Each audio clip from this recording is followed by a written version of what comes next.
بسم اللہ الرحمن الرحیم۔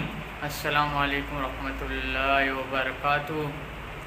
رحمۃ اللہ دشتی وظیفہ چینل آپ لوگوں کو آج یہ مخاطب یہ کروں گا۔ آج سنیے کیا لکھا ہوا ہے۔ ایک جیب کٹر شام کو اپنے استاد کے پاس 2 روپیہ لے کر گیا۔ اس نے کہا کہ آج ساری دن کیا۔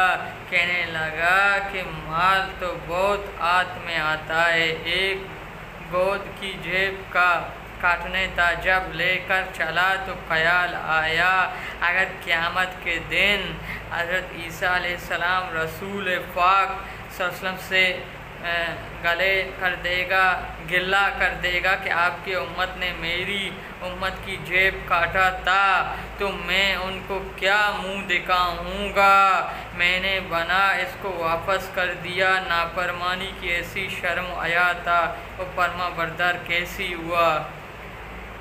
یہ اچھا لگا میرا چینل کو سبسکرائب کرے، لائک کرے، شیئر کرے، بیل آئیکن کی بٹن دبائے۔ ابھی مجھے اجازت دیجیے، اللہ حافظ۔